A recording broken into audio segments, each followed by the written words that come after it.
Altre domande? Prego. Se devo fare la sceneggiata. Sì. No, Tanto ci eravamo preoccupati che avesse trovato traffico dal Balbi a Palazzo Ferrofini. Noi siamo in consiglio regionale, non so se se lo ricorda quell'aula. Oggi è l'ultimo consiglio della legislatura, dobbiamo approvare l'esercizio provvisorio.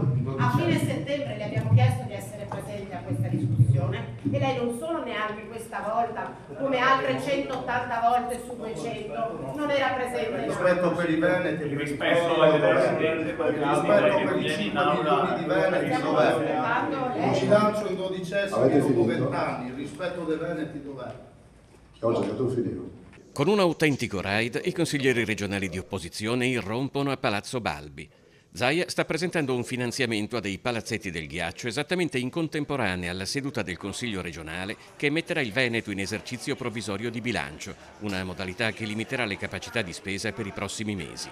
Se il Presidente non si presenta in aula neanche in questo caso, dicono i consiglieri di opposizione, andiamo noi da lui. Il clima è incandescente. Sta facendo una conferenza stampa sullo stanziamento di 18 mesi che abbiamo approvato col bilancio di previsione 18 milioni di 8 mesi fa. Non c'è nessuna novità o urgenza. Se si va a votare il 23-24 di novembre, mi volete spiegare come si fa a votare il bilancio prima delle elezioni? Si poteva votare il 20 settembre come 5 anni fa, facevamo un bilancio. Ha deciso lei di votare a fine novembre. È lei che ha detto la data. Ho deciso di votare. Serve questa responsabilità. I consiglieri di opposizione invitano ripetutamente Zaia ad andare con loro in Consiglio regionale, offrendogli un passaggio sul motoscafo che hanno utilizzato per arrivare.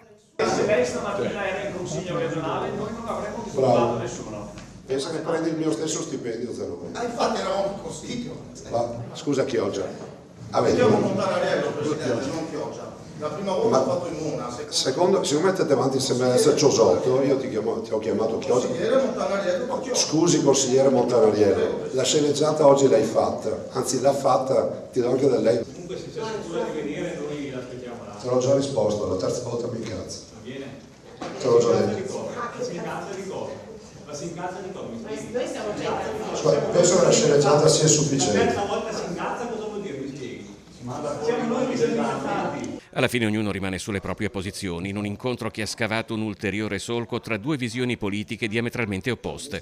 Zaia resta a Palazzo Balbi mentre i consiglieri riprendono il motoscafo per Palazzo Ferrofini. Consigliere Montanariello, grazie. Consigliere Camani, buongiorno. Grazie. Scusate, ma vado avanti, abbiamo degli ospiti che sono bravi, fate bene. Buongiorno Masolo.